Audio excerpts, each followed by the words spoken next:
Hey family, thank you for joining me on my journey from poverty to prosperity.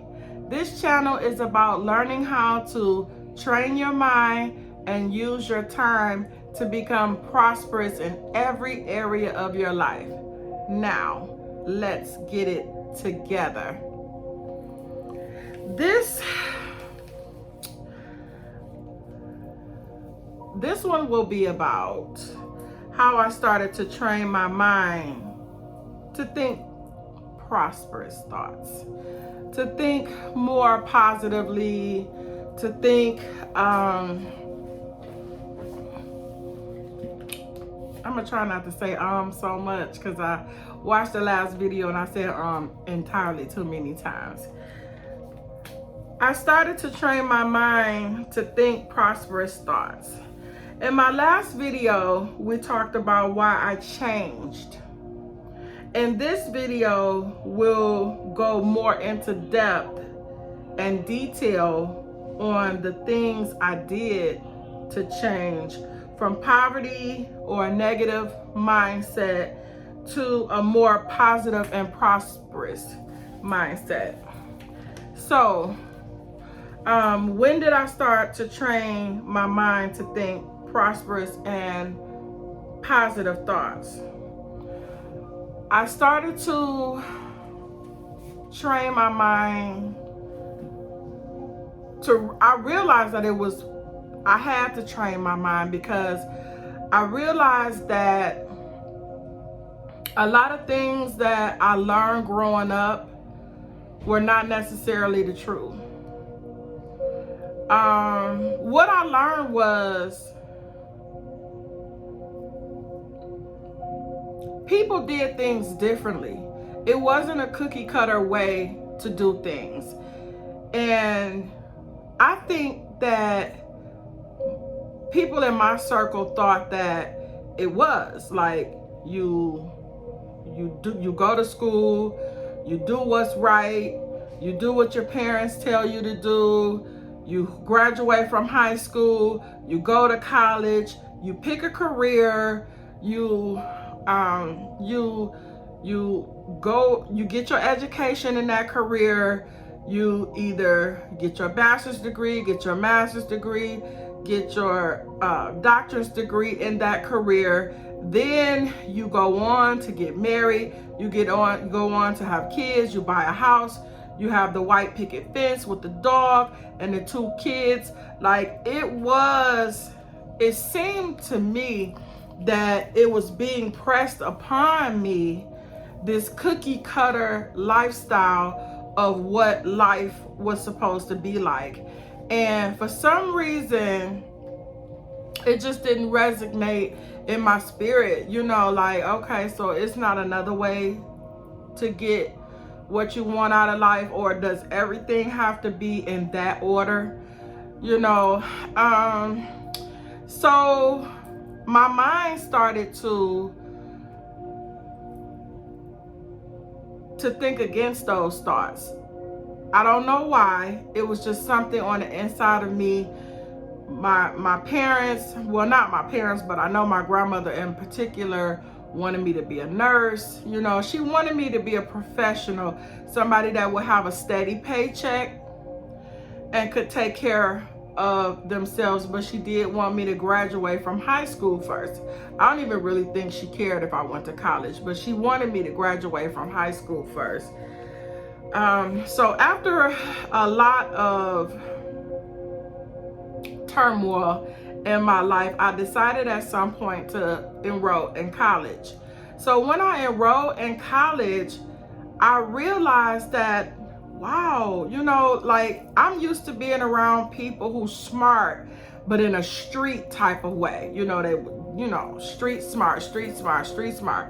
But when I got to college, I realized that it was people who were book smart. Like they really knew stuff. Like they knew algebra and history and dates and facts. And I was watching the demeanor of these people, and I was intrigued. Like, wow, I'm it's not that these people seem better than the people that I was around. It was just different. And I was intrigued by it because it was letting me know that there was more to life than what I had encountered at that point.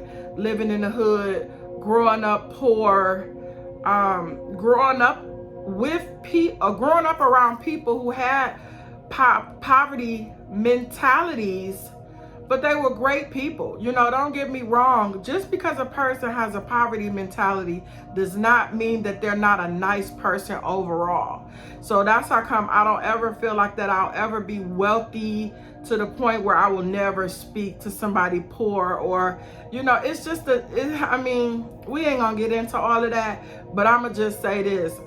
I've been both places. I've been extremely poor. I've never been extremely rich.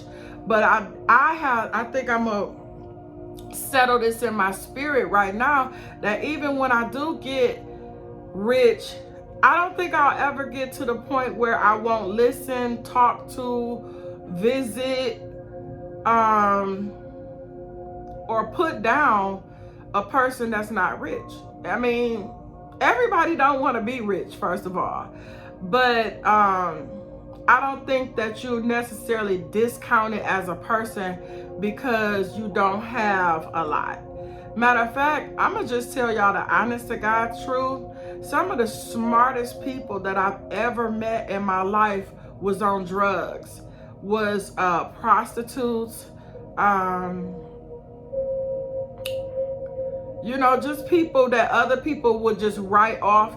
But if you would just sit there and speak to those people and really just not judge those people, they will open up and tell you some of the most profound things that you have ever heard in your life. But so, getting off the subject, I was in school. So I was in school, but I was seeing different people think differently, move differently, and I was intrigued by that. You know, something in my spirit let me know that you gotta learn something new. You gotta learn something different. You can't just be okay with what you know, because for one, it ain't working. You need it's something in this school. It's something in here that people know, but it's not talked about or shared. It's like almost like a secret where these people know, because it don't look like nobody making them do it.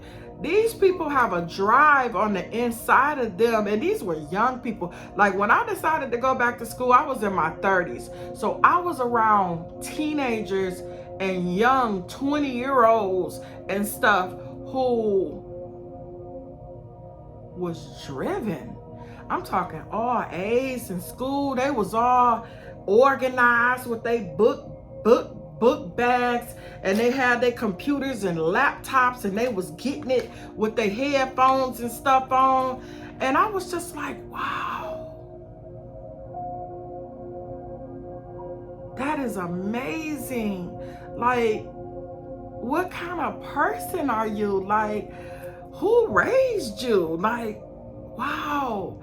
I was so intrigued by that. So not only was I intrigued and inspired by the people that I was around in school, I started reading.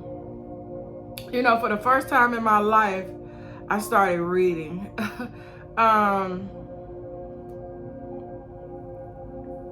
When I went to school when I was younger, I'm just gonna put it right on the table. I read what I had to read. I did what I had to do to get my homework done and pass those grades so I can get out of high school. That was it. I could not stand high school. Junior high was fun, but high school, I didn't like it at all. I did not like high school at all. And I think that now that I think about it, it's because I didn't like the people. I didn't like high school kids. They were, you know, not everybody, but for the most part, everybody just always wanted to fight. It was like a big old,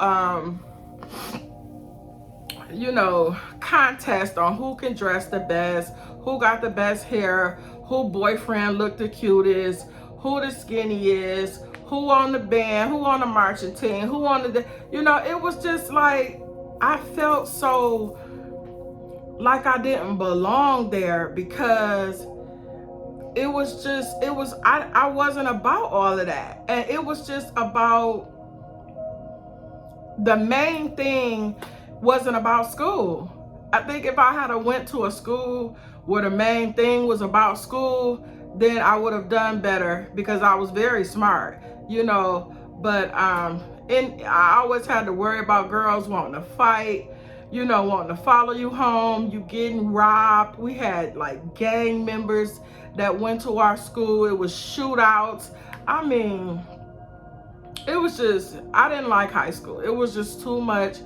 And I barely graduated because I did not like high school. I did not like the surroundings.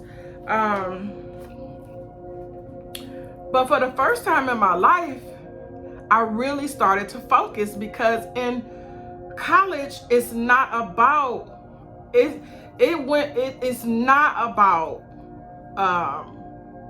who dressed the best and all of that. Matter of fact, most people in college are struggling, like seriously, because we done went from living in our parents' house to staying on our own, to barely could eat, barely could dress ourselves, you know, all of that kind of stuff.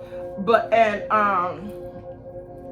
so I was able to thrive and do well. Matter of fact, for me to be out of school for almost 15 years, my first report card, I think I took 6 classes. I might have had 4 A's, 1 B, and 1 C. Like, I was instantly knocking these grades out the ballpark, because it was something that I really wanted to do this time. This time I really wanted to do it. I wanted to, you know, I was really upset with myself that I graduated from high school with a 0.33. But the year before that, in the 11th grade, I was on the honor roll. But I did that just to see if I could do it. Once I saw I could do it, I was like, okay, I knew I could do it. And then the 12th grade, I was really just trying to get out of there. Like, I could not stand high school. But I wanted to prove it to myself, like, okay, you're not no dummy, you're not stupid, you know, you could do this. And I did, and I did it. And when I tell you that I knocked those 2 years out like that, I knocked them 2 years out like that. Then after that, well, before that, I went to school to get my cosmetology license, because I had, you know, been working without them. But I went to school and got my cosmetology license. After that, I went straight into get into WC3 community college, knocked those 2 years out, went straight to Wayne State, and that's when everything started to break down. I probably did like a year in Wayne State, and then I ended up getting a divorce, and all of this kind of stuff happened. So I ended up falling off. And that was the end of my school career at that time, until fast forward 15 years later almost. It took me 15 years to go back to school from when I graduated from high school, knocked those years out. Now it's 15 years later, and I'm going back to school for psychology. I went for business last time. This time I'm going back for psychology, and you can see right here why I'm going back for psychology. Psychology is very, very, very important to me. I started realizing, you know, things about myself, about me, and a lot of other people having personality disorders and things that, you know, was wrong with us to keep us from going and excelling and doing what we're supposed to do. So back to the question. When did I start training my mind to think prosperous and positive thoughts? First off, it was in college, starting reading books. I read the book Think and Grow Rich, as I always talked about, and I always will talk about it because it's the book that changed my life. I literally cried reading that book. I studied that book. I wrote down notes in that book, and I need to get back to reading it over and over again and actually doing things to the letter of the law in that book. Because even though I read it and I grasped the fundamentals of that book, I will admit that I have not done every single thing that it says to do, even though I read it, which was one of my problems. That's one of my biggest problems, is that I have information that I don't use. So I'm gonna sit down with myself and ask and analyze myself, to ask myself, why do I have information that I believe in, I just don't use it? And I don't want to sit here and analyze that right now, because it'll take too long. My mind don't work like that. I'm a little slow. I probably will need to write the question down and sit down at the table and analyze that question so that I can come up with a really realistic answer for myself. Because one of the things that I am with me, and that's honest. I'm honest with myself. If I'm lazy, I'll say I'm lazy. If I procrastinate, I'll say I'll procrastinate. I do not lie to myself. It doesn't benefit me at all. You know, so I enrolled in school. I saw how information can cause you to make better decisions. What I realized is that I was not making good decisions because I didn't have the information. You know, a lot of times you have to guess at stuff, or you either do things that somebody else tell you to do, or you watch somebody else's life and do what they did because you don't know what to do. But what I realized about information is that it can cause you to make better decisions. If you have information about a certain thing, then you can make better decisions about it. That's just like, let's just say if you wanted to learn how to pass the driver's test, you can watch people drive, you can drive yourself, you can see what other people do when they drive. But if you really want to pass the driver's test, go get the little booklet, what every driver must know. You read it, you study it, you go pass the written part of the driver's test, because you wouldn't have passed that without it, without certain parts. And you could have been driving all your life. I know people who have driven forever, me being one of them, without a license, you know. And just because you know how to drive don't mean you're gonna pass the driver's test, because there are things that you do not know. It don't matter how long you've been driving. If you don't know what's in that little booklet and they ask you those 20, 30 questions and you don't pass, you're not getting your license. I don't care how long you've been driving. So that was something that the light bulb went on. Like, you've been living this life, you've been doing this, and you've been doing it, but you don't have enough information. It's information that you are missing. And that's why you keep failing.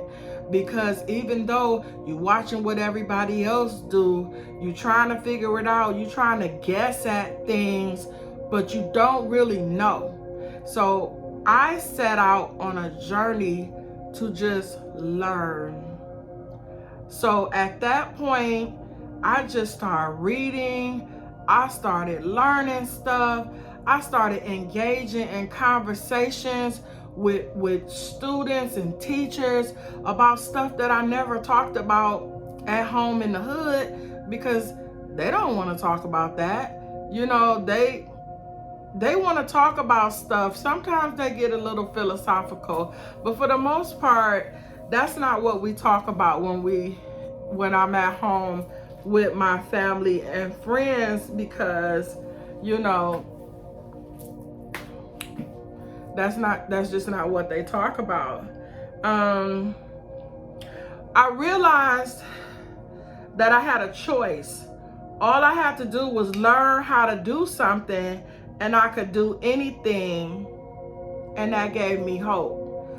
So I started to love learning, because it opened up doors. Like, oh my gosh, I learned how to do this, I learned how to do that. And I'll tell you another thing, I'm really self-taught. A lot of stuff that I know, I learned it on my own. I would go get like most of the things that I do in regards to hair, I took very little classes. I mean, I took a few classes, but I really didn't take no classes. I watched people do stuff. I asked questions. I went and got all of the necessary ingredients in order to complete a successful hairstyle. And I just basically took my time and did it.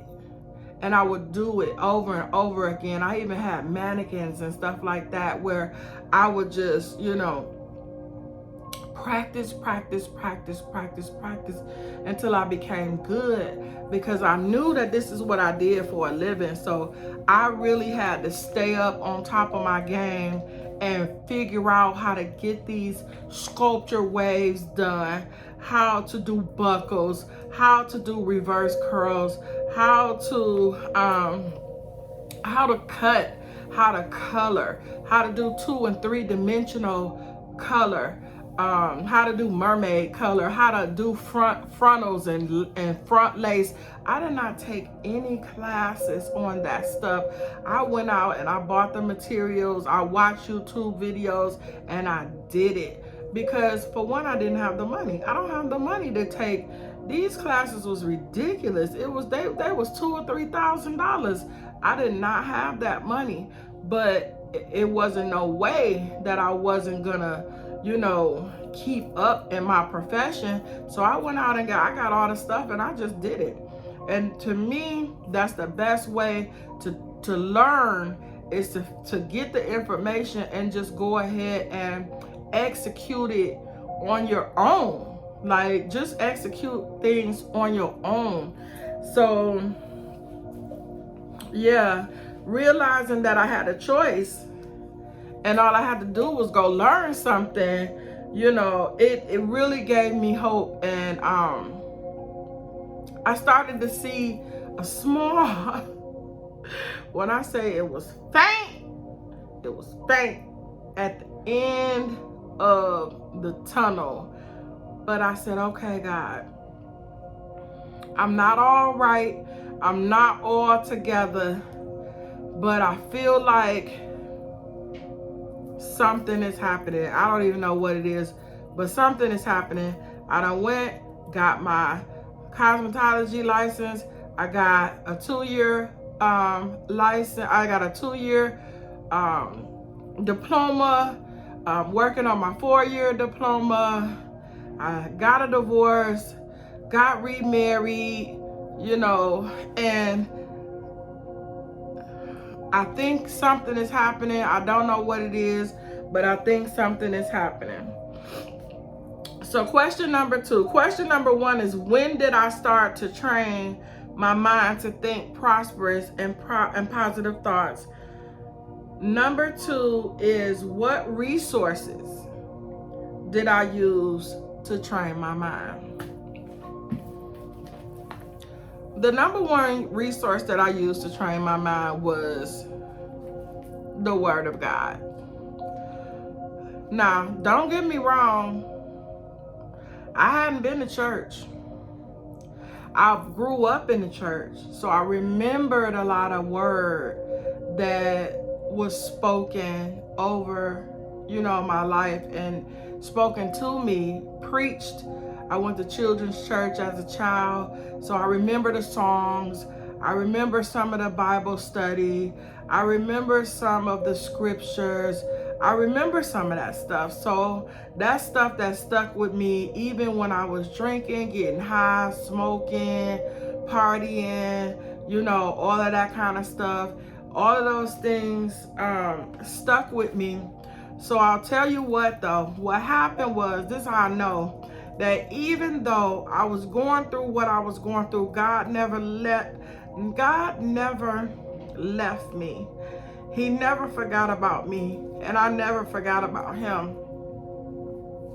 Almost every Sunday, like clockwork, I would get up and I would blast, Kirk Franklin, which is one of my favorite gospel recording artists, and I would bump the Kirk Franklin through the house, and I would be getting full, and I would be thanking God, and I would be, just praying, and all of that. And on the way taking my son to school, I would always turn it to the Christian channel where there'd be preaching, it'd be different preachers on. And so I would hear the word, I would hear different things.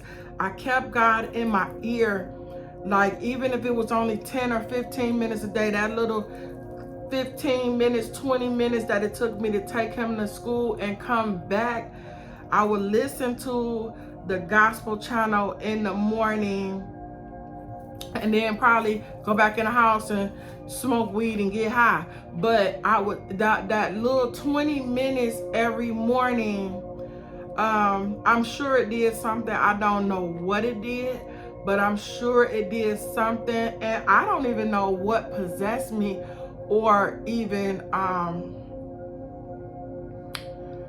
why. I don't know why. I have no idea why I wanted to listen to preachers preach in the morning. Like, who? I don't know.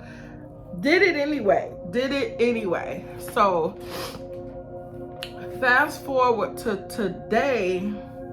I gotta hear the word every day. It's just like you gotta have breakfast in the morning. Some people have to have breakfast in the morning. Some people have to, have routines or whatever. I don't know why, but I have to listen to somebody preach on YouTube every day. Now, when I was young and I was going through that, like I said, I would listen to preachers because I wasn't going to church. I stopped going to church for 10 years. Like, I would go every once in a while. I would go with my mother on Mother's Day. I would go on, New Year's Eve or something like that. But I even stopped going on New Year's Eve. It was like, I don't know. I was going through a thing with the church at the time. I knew that I was trying to find a new church home. And eventually I did find a new church home, and it totally changed my life, but not trying to dwell on this subject because it's not the only thing, only resource that I use, but it was a big part of how to live. Everything comes with instructions. Your TV comes with instructions. Your cell phone comes with instructions. The light, the ring light that I got came with instructions. Everything, your car, everything comes with instructions, and so did we. I believe it is not something that you have to believe, and I'm not trying to force anybody to believe. This whole series that I'm doing right now is a testimony of what I went through. So I'm not trying to force anybody to believe anything. This is not what this channel is about. This channel is about how I changed. What changed me? What did I use to become a better person and to change my life from being so negative to a more positive life? Okay, so YouTube videos. YouTube videos really changed my life in two ways. One way is because I watched them and I gained information, and number two is I became a YouTuber, and now I am able to give out information just like I received information. So those two ways YouTube changed my life. So what did I do? I listened to motivational people like Les Brown, One Church LA. I listened to, like I said, different preachers I would listen to and get encouragement from them. I would watch like cats playing, something that brought me joy. I love cats, so I just would turn it on a channel. I swear I would just get caught up in watching like an hour worth of just kittens playing. But I'm gonna tell you, that was 2 hours out of my life that I wasn't sad, I wasn't angry, I wasn't mad, I wasn't worried. And so, that's what I did. I would listen to wealth building videos because I don't know how to raise my credit score. I don't know how to raise my business credit score. I want to learn how to get more money or get a loan to open up my business. So it's things I don't know, right? It's things I don't know. So I'm listening to people who are teaching. I'm trying to lose weight. I want to lose 160 pounds. So I'm watching weight loss videos. I'm watching people who have successfully lost weight. What did they do? How did they do it? Is it something, do I think that I could do? Hairstyling videos. Like I said, I'm a hairstylist, so I watch videos to see what they doing, what's the new stuff that they doing, how they doing it. I don't want to get left out of the loop, so like I need to know what's on the market, what we using, what we doing, how we doing it. Makeup videos. I want to get better at putting my makeup on because I have a lot of different tones in my skin, dark spots, as you can see, that I still have not learned how to cover. But the only way I'm going to learn something is to find out the information. So this is what I did, and this is how I use the YouTube videos. Fashion videos. I love fashion.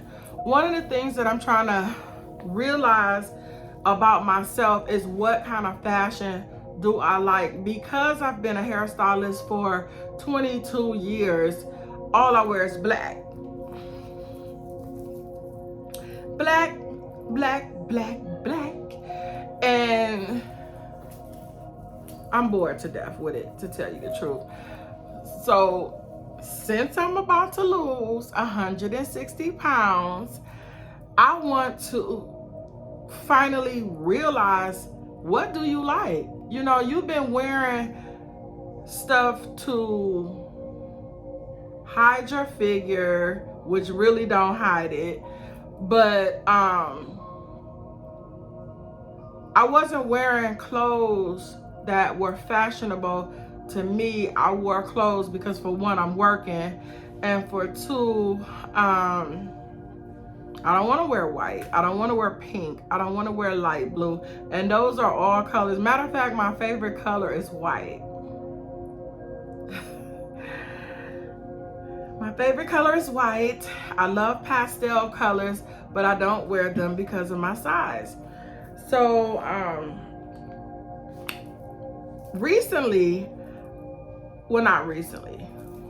I think more than ever, I've been watching psychology videos because, like I said, I want to be a psychologist. I want to be a psychologist, not a psychiatrist. I want to be a psychologist. And so I'm intrigued with how people think. I'm intrigued with how people came up with that conclusion. Like, you know, I'm intrigued by how two brothers can grow up in the same house with the same parents. One can go to jail and one can become a preacher. Like, I am so intrigued by how, not only am I intrigued, that's just another thing that lets me know that life is nothing but a decision you make. It does not matter what background you come from. It does not matter who your parents was. It does not matter where you was born. What you do is start where you are, right where you're standing, and decide that you would like to have a better life. And then you have to write down what that is, and you have to work towards getting it. Another thing, another resource that I used to train my mind was writing. I've always been a writer. And I'll tell you, the first thing that I did that probably saved my life was I wrote down a list of everything and everybody that ever hurt me. One day I decided to just sit at the table and write down every hurtful memory that I had, starting all the way back from when I was a child. Whether it was my mother, whether it was my father, whether it was a friend, whether it was somebody at my school, one of my cousins, an auntie, an uncle, you know, everybody. And I wrote it all down. I wrote everything down. I wrote everybody's name. I wrote what they did, and I wrote how it made me feel. So, I wish I had it with me, because I still got it. Like, I love this little 3 sheets of paper, I'm telling you, probably saved my life. Because what I did was, after I wrote all that down, I had a conversation with each one of those people. Like, I talked it out. Like, I asked them why, you know, they did it. You know, I forgave everybody for it. And not only that, I looked at every single thing that people had done to me, and it kind of was a pattern. So then I started to realize, well, maybe it's something that, you know, you're attracting, or something that you, in your personality. Because I used to always say, do I got kick me on the top of my head? Do I got, well, I used to say something more horrible than that. Start with the letter B on my forehead. Yeah, I must have the letter B on my forehead, you know, the name B on my forehead, because people just be treating me like, but you know what? You don't stand up for yourself. You don't tell people when they wrong. You don't ask people to stop. You know, you just so passive that yeah, people did you wrong. They did stuff to you. They misused you, mishandled you, and all of that because you didn't care, so they didn't care. But that was a very good thing that I did, and maybe we'll do another video on it one day, because it was so healing. It was so healing. Not only to see what other people had did to me, but to see what I let people do to me. See, one thing people don't do is take 50% of the blame. You can say, hey, you did this, you did that to me. But you know what? You still stayed. You still stayed their friend. You still called them the next day. You still married them. You still best friends with her. You still dealing with this person and they still abusing you.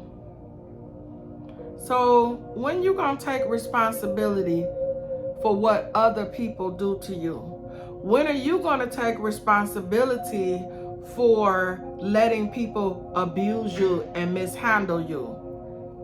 You don't have to be mean. You don't have to fight people. I'm gonna tell you the best thing you could do for yourself and for that situation is to never speak to that person again unless they apologize.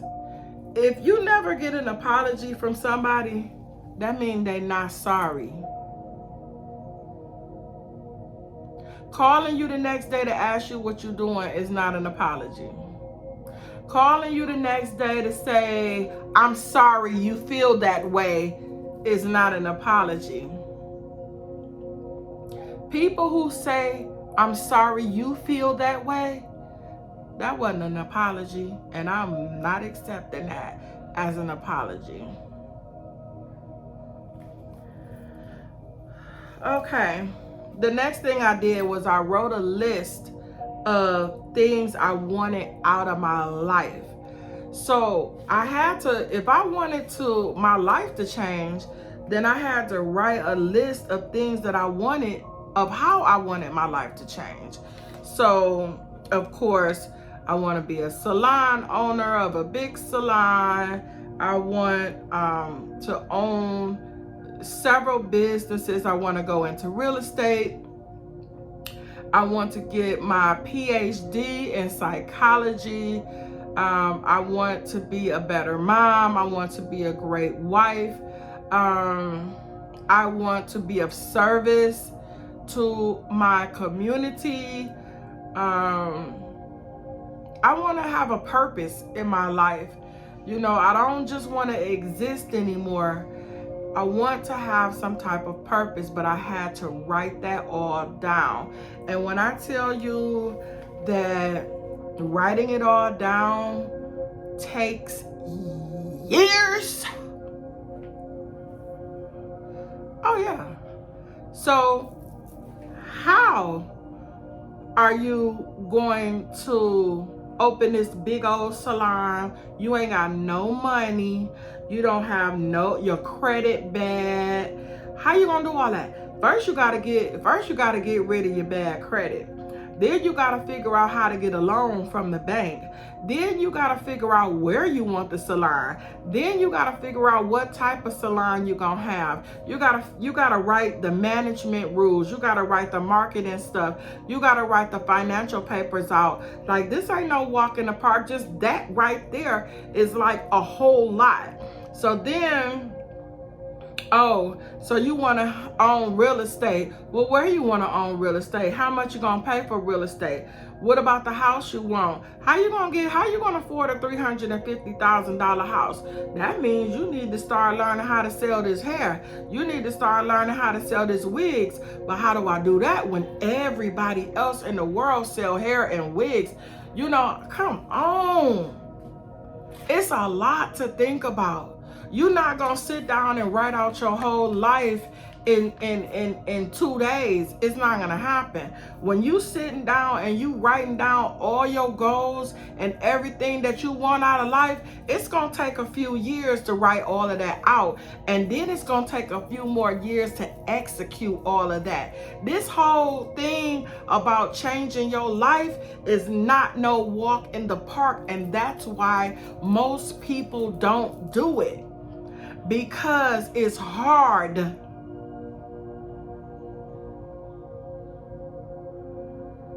It take a lot.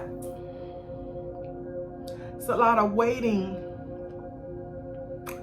It's a lot of failing. It's a lot of missing information, and you don't even know what information you missing. All you know is, it's got to be something I don't know. It's got to be something I'm not doing. So you got to go back and you got to do it again, and you got to try it again, and you got to do it this way, and you got to try it that way, and you got to move this around, and you got to do that.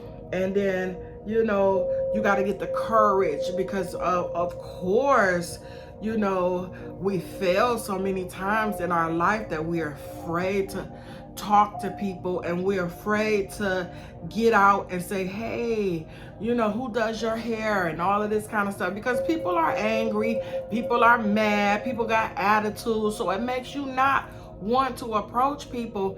But closed mouths don't get fed, and this is something that I already knew. I just never mustered up the courage to go out and have 45 people tell me no and 3 people tell me yes. Like, literally, my spirit had been so crushed to the point where I didn't think I could do it. But I'm married to a salesman, right? So I'm watching him all day, every day. He getting it. He's selling cologne. He's selling, you know, he can sell ice in hell. I mean, no, I'm sorry. He can sell fire in hell, you know, because he doesn't care. I mean, so they told me no, I moved on to the next person. I just be like, who is he? Like, how come he don't care? Why his feelings ain't hurt?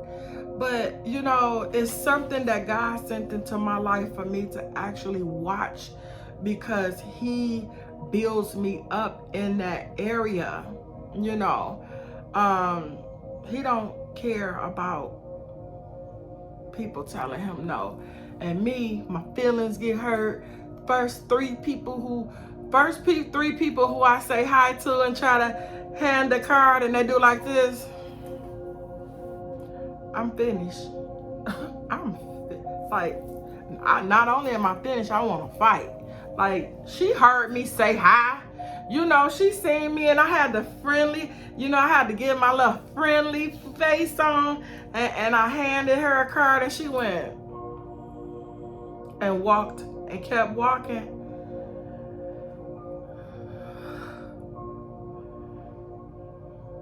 But I have to learn how to put on my friendly face and keep on, because that's the only way that I'm going to build my empire, is by, you know, walking past people who are mean, ignorant, and rude, and getting to those people who want to be serviced, who want a nice wig, who wants the service that I have to provide for them. And this is what I have to realize in order to be wealthy, is that there's going to be a whole lot of people who don't want what I got, but there are people who do, and I have to keep going until I can get to those people. So yes, I wrote out a list of things that I needed to complete my goal. I wrote a list of my flaws. This is another list. Ooh. Ooh. When I tell you being honest with yourself is the best way to grow. God cannot heal what you continue to hide. I wrote a list of my flaws. You overweight, you lazy, you procrastinate, you have a passive aggressive personality, you don't know how to say no, you go along to get along, you have fears, you have irrational fears, like my fear of driving, because I was in a car accident with a family member when I was younger. He was drunk driving and we had a car accident. And you know, the funny part about that is it didn't even start to affect me until after I turned 30. I was driving all on the freeway. I was gone, east side, wherever. Wasn't nothing for me to pop on the freeway, but I don't know what it is about childhood experiences that pop up after you turn 30 and 40 years old. It seemed like old stuff that you thought you was done with and had been, you know, done with a long time ago. it just seemed like they pop up, and the fear and everything just started to overcome you and override you, and anxiety and all those old thoughts and stuff that went on when you was young. You'd be like, why am I thinking about that? But I wrote down a list of my flaws and things I needed to change about myself. Now, I'm going to just tell you the honest to God truth. I wrote it down. I knew that that's what it was, but I might have worked on a couple of things. I tried at a couple of things, like losing weight, you know.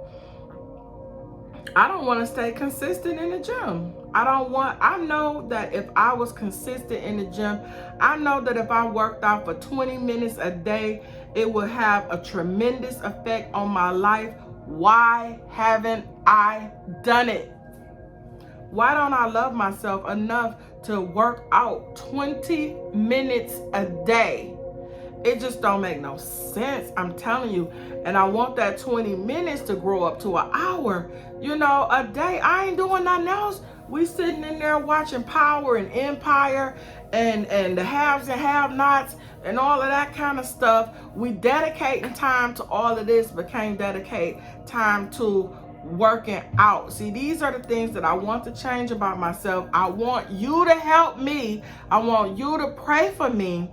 And I want to work with you so that we can do it together, so that we can get it together, you know, because this is something that I have to do. I want to document this. I want you to know how hard it is. I want you to see me going through this stuff, because it's hard to change. And some people swear and hey, I just did it. I said it, I did it. Boom, boom. You know, good for you. It didn't work for me like that. So therefore, I want us to do this together. And I'm trying to keep this video under an hour. But if I don't even care. Listen, watch half of the video, watch half of it the next time. I don't care how you do it. I'm getting this out. God, this is something that God put on my heart to do, and it don't matter how long it takes me to do it. So, writing. Okay, so first I wrote a list of everything that hurt me. I wrote a list of everything I wanted out of my life. I wrote a list of things I needed to complete my goals. I wrote a list of my flaws and things that I needed to change about myself. I wrote a list of places I wanted to travel.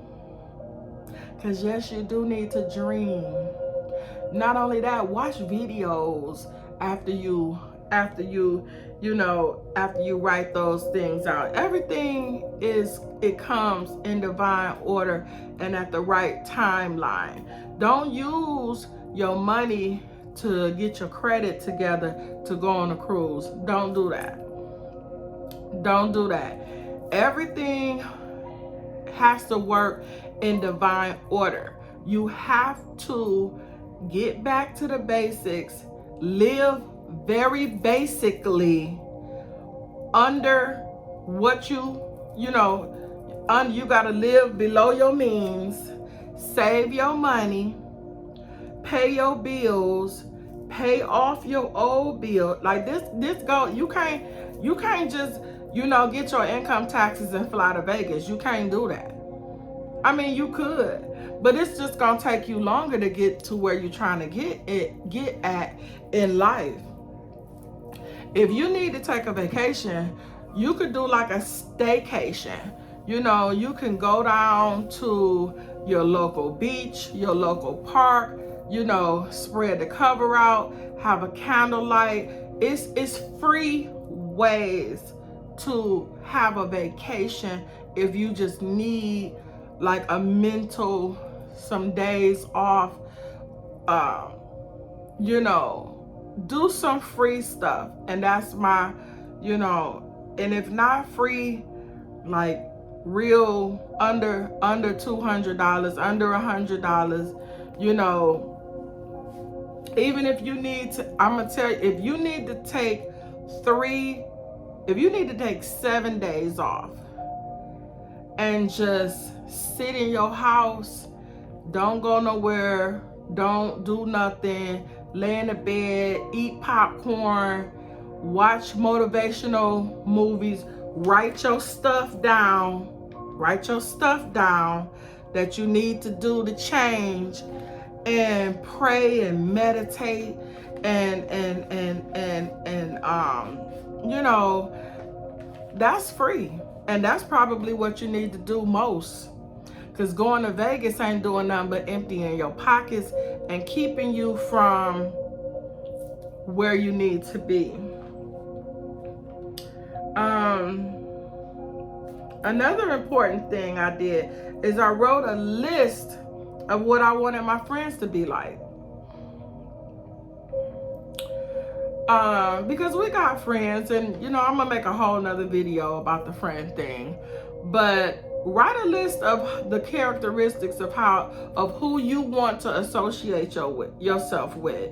Like I said in the beginning of the video, that there is nothing wrong with dealing with your average day-to-day people, but if you're trying to grow and become something, you need people who are going to, for one, help you, be a resource to you, somebody that you can be a resource to, and somebody that has information that's willing to show you and guide you and be a mentor to you to where you're trying to go. So these are people that you want to hang out with on an everyday basis.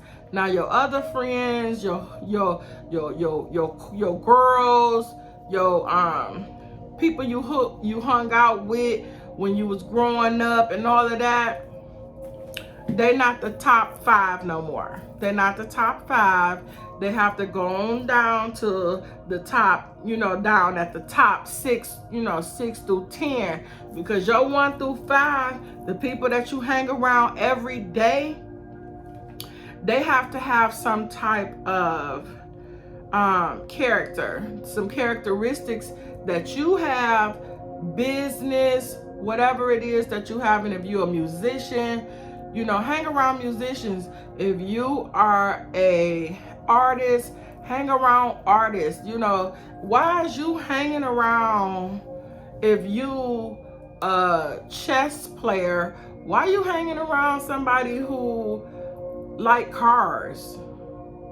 Y'all don't really have nothing in common like that. So I'm not saying y'all can't be friends. I just don't think it's rational to be everyday friends, because you're doing something that I don't do. Like, I'm trying to get somewhere, I'm trying to go somewhere in life. I think you understand what I'm trying to say. I'm saying, once again, to clear this up, we don't discount anybody. We don't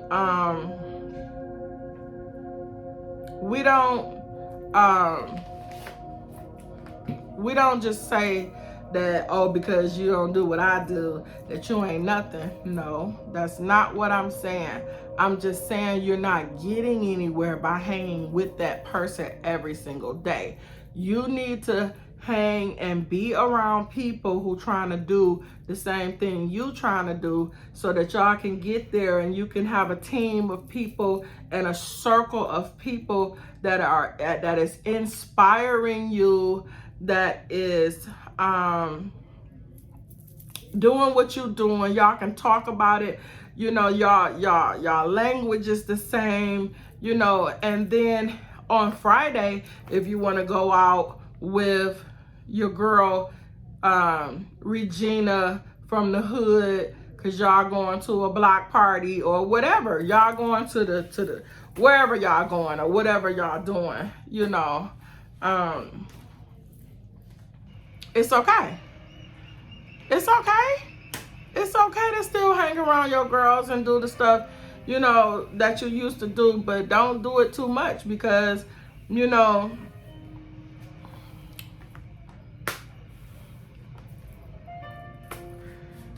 that's just my suggestion. Menus and grocery lists of foods I should be eating to lose weight. Yeah. So I tried the keto diet. And it works. I'm just not consistent. I'm not consistent with my keto diet. I'm not consistent with my calorie count every day. And I'm not consistent with working out. And this is why I have not lost weight yet. Another thing that I did besides writing, another thing that I did as a resource that I used to train my mind was I detached myself from negativity. This takes a while because we love negative stuff. We love to watch scary movies. We love to watch people fight. We love to watch ratchet stuff. We love to watch the news.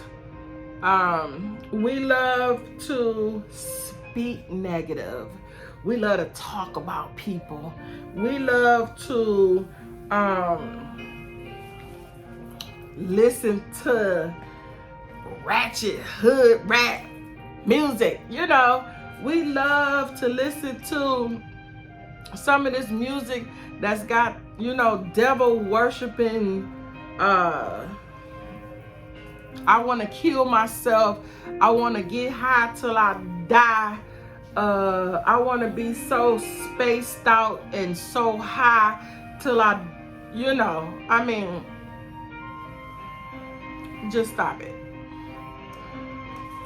I don't know what this music is. It's got to go. Okay. Yeah, so I stopped watching the news. Only thing I watched on the news was the weather and maybe the first couple of stories that come on, but everything else I'm not going into. I stopped watching evil movies. I stopped watching movies where it was no point. Every 6 seconds somebody got killed, stabbed in the throat. You know, I just don't need those mental images in my mind. I feel like they make me paranoid. Like, I know scary movies do not affect everybody the same way, but they make me paranoid. So therefore, I don't want to watch scary movies. I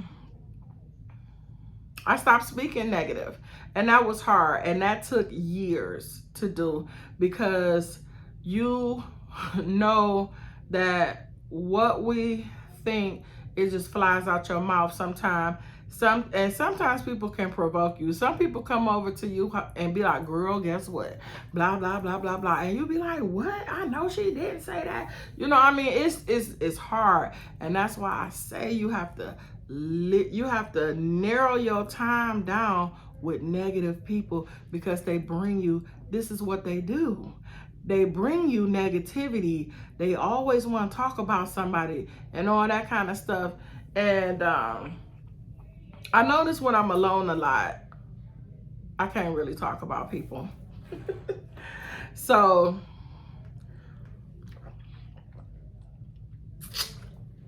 that's another reason. I had to evaluate every person in my life and reposition them.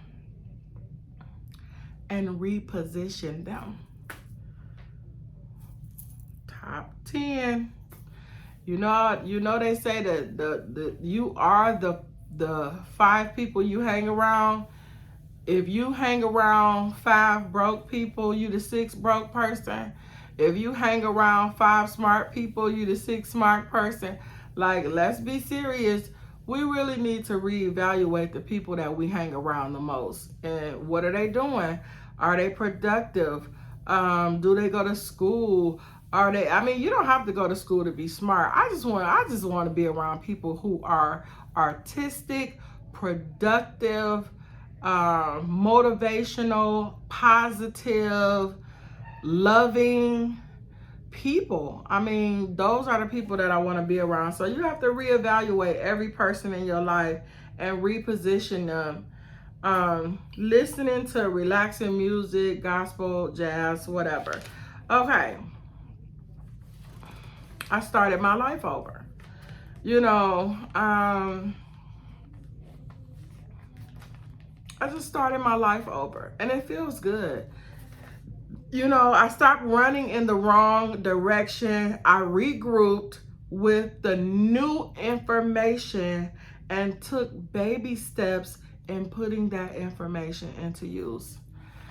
So when I said that I'm 49 years old and I've probably been in this process at least 15 years, that means that I have accumulated a lot of information because I'm always constantly reading, constantly looking, constantly researching. I'm on a computer 4, 5, 6, 7, 8 hours a day, just looking at stuff, reading stuff, writing down stuff. But sometimes it takes me years to take that information and compartmentalize all of that information in a way that works for me, you know. And because I'm slow, I am slow, I ain't gonna lie. I told everybody something wrong somewhere. I'm slow. Some people get stuff just like this. Me, I just be like, I always gotta analyze and overanalyze. And then I feel like too, maybe it might be my fear. And maybe it might be, yeah, I think it boils down to my fear and not accepting myself and not feeling like that I could do things, especially with my size. I know that counts in a lot. I know I might seem like to a lot of people the most, you know, like I got so much courage, but to tell you the truth, I do try to be who I am and accept who I am and love who I am. But I think that a lot of times that I am embarrassed that, you know, that I'm this big, and it takes away from my assertiveness with, you know, out in public. You know, I kind of hide back and fall back a little bit because of it. Yeah, so I stopped running in the wrong direction. I regrouped with the new information and took baby steps in putting that information into use. I learned to forgive myself and others who used me, lied, cheated, stole, mistreated me, abused me, disregarded me, neglected me, and rejected me.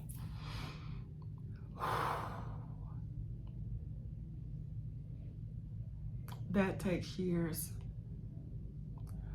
I'm telling you, this process of changing, if you think that you're going to change in 6 months, I'm sorry.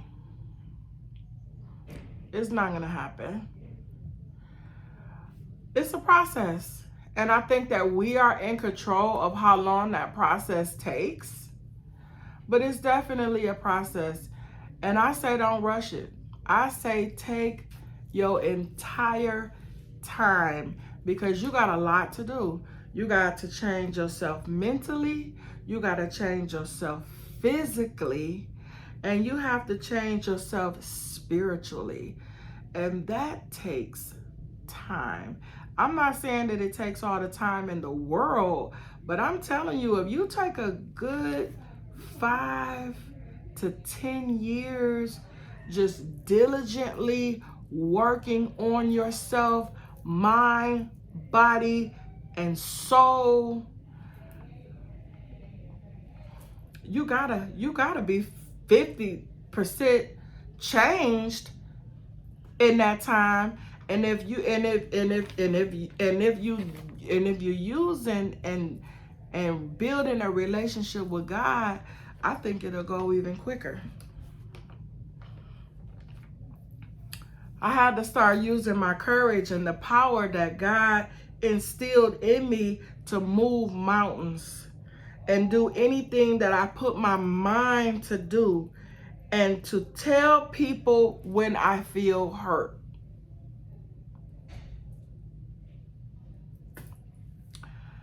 That's hard to do because I was the only child, so I was always scared of not having anybody. So I would let people abuse me just because I didn't want to be alone. I knew you was talking behind my back. I knew you was saying stuff about me. I knew you had stole something from me. I knew that you was just using me. but I didn't want to be alone. So I let you get away with it. So now that I've gotten to the point where I don't let people get away with those type of things anymore, I noticed that they don't have any use for you. People like that don't have any use for you anymore. And so I have had to learn how to walk this walk alone. And I do believe, I was listening to a radio show one time, and it was a guy, and he was saying that until you learn how to be alone, he was trying to say that it was a necessity.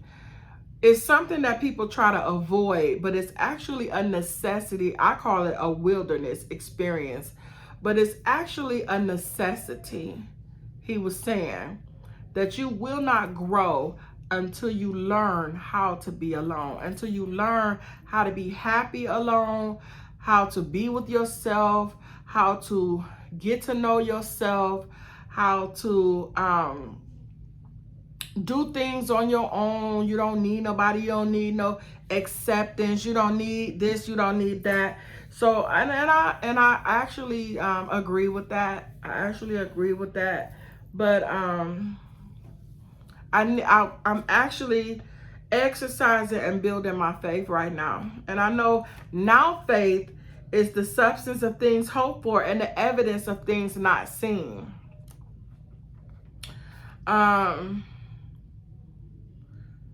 I believe to see instead of seeing to believe. I believe things that haven't happened yet. I believe that I'm going to be wealthy. I believe that I'm going to be 160 pounds lighter. I believe that I'm going to have the house of my dreams. I believe that I'm going to have the salon that I always dreamed of. I believe that I am going to have the real estate that I would like. I believe that I am going to have a YouTube channel that goes viral and helps hundreds of thousands of people learn how to go from poverty to prosperity, mentally, physically, and spiritually. I believe that I can live at the height of the gospel standard. I believe that I can move mountains. I believe that I believe in miracles. I believe in things that I cannot see. And that is because I have faith. Faith is the substance. That means it ain't even a thing yet. Believing in the substance of things hoped for and the evidence of things not seen. Now let me tell you something that just popped into my mind. It might not even be right. It's just something I believe. I believe that when I wrote these things down on this paper right here, I believe that brought them out of just something that I hoped for, and it materialized here on this piece of paper. When I write down my goals, that just took my goals from out of my mind. It took the goal just came out of my mind and reached the piece of paper, which means it materialized in real life. Now, it might not have materialized as a thing, I might not have the haul that I want to purchase one day, but I got it right. I got it written down right here, which means it just became a thing. It just became a thing. It just became something that I hoped for, something that I wished for, and something that I thought of, and I put it down on a piece of paper, and I can see it in real life. Like it's on this piece of paper, which means it just became a thing. And now it's not so much as having faith for it. I see it. It's right here. It exists.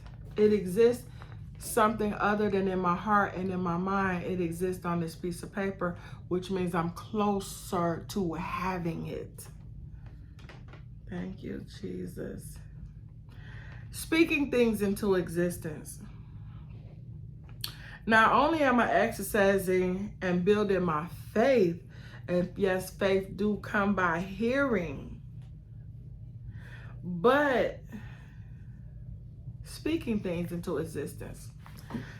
Like I said, I'm not trying to put no spirituality on nobody. I just want to know, do you remember how God created the earth? I always tell people he could have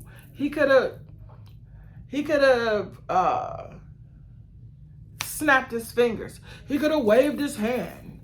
He could have blinked his eyes.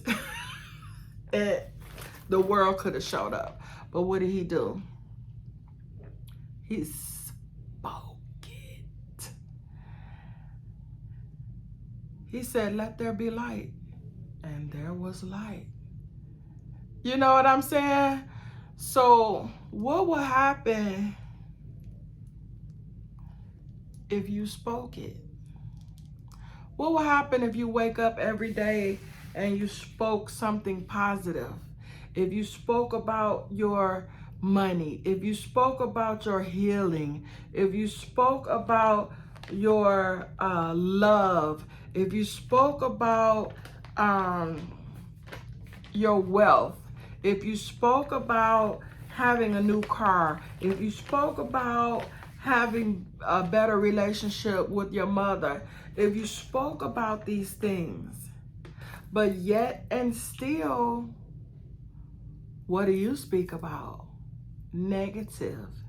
That's why it's so important to turn your mouth and your mind into something positive, because you reap what you sow. The curse works in reverse, honey. If you get up every day with a negative mind, you speak negative, you talk negative, you believe negativity, then you just spoke it into existence. And that's all I'm going to say about that. Learning how to pray. You have not because you ask not. You have to ask God for what you want. And that is something that I had to learn how to do. I had to learn how to stop taking my problems to other people. And I had to learn how to pray. Usually, and probably for years, I felt guilty praying because I'm sinning. Every day I'm sinning, I'm smoking, I'm drinking, I'm cursing, I'm lying. I am just out here being rebellious. I'm not doing any of my Christian work. And so therefore, I didn't think God was going to hear me. And so I didn't pray. Then I got to the point where I was like, you know what, God, I don't care if you ain't listening. I will practice praying. That means every day I'm going to get out on my knees. I'm going to pray. I'm going to practice praying. I'm going to quit listening to the devil telling me that that you're not listening to me. If you ain't listening to me, then don't listen, but I'm still going to pray. And that's the way I just got it. But it took about 10 years. I think I went about a good 10 years without praying on a consistent basis. You know, I would pray when I needed something. I would pray when things got hard. I would pray when my back was up against the wall. But you shouldn't have to have all that. Even if you're having a good day today, you should still say a prayer. It don't take that long, you know, to say, God, thank you. So this is what I try to do on a daily basis now, is try to pray. But you know, sometimes I pray without ceasing. At this point, because I don't really have nobody else to talk to but you, God is my only friend. Like he my best friend. And it's sad to say, but I think this is one of the reasons why God wants to get you alone, because he wants you to be his best. He wants to be your best friend. You know, he don't want your best friend to be your best friend. He don't want your husband to be your best friend. He want to be your best friend. He want to be the one that you come to whenever you need something, whenever you feel bad, whenever you feel sad, whenever you're going through something. Like, he wants you to cut your radio down and just be like, you know how you call people and be like, girl, I just need to talk to you. Nope, you don't need to talk to her. You need to talk to God. He wants to be your best friend. And that's what I had to learn. Like, God, I be telling him, I be like, God, you know what I'm saying? You know how you feel like you call somebody too much? Like, girl, I know I done called you 3 times today. That's how I be with God. I be like, Lord, I know I done bugged you all day today. But Lord, I need this, I need that, I need you to hurry up, I need you to get it, I need you to do it, I need this to come to pass. I need, you know, Lord, this is what I need. Lord, I love you. You know, I just might be in a praising mood to where I just want to praise him. I might be in a grateful mood to where I just want to be grateful. I don't know. Either way it go. Or I'm sad, or I'm crying. You know, it's always something. But, you know, God, he be right there like, what? You know.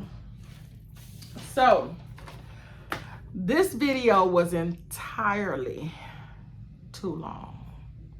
But I'm learning as I go. I'm learning to keep my points to a minimum so that, you know, you can watch the whole video to the end. But, you know, right now, I'm learning. I'm getting everything out. I'm getting everything together. And hopefully I will be doing videos under 30 minutes. In a year, maybe I'll do a video under 15 minutes. I think that's my goal. My goal is to do a video under 15 minutes. But right now I got so much to say. I got to get it out. And so therefore, thanks for watching. If I said something that you can identify with, hit the like button. If I said something you know can help someone else, hit the share button. If you want to travel with me from poverty to prosperity, subscribe to my channel. I love you. And always remember, life is a choice. You don't have to settle. You can change just by making the decision to retrain your mind and make better use of your time. It's the difference between being poor and being prosperous. I hope we all make it.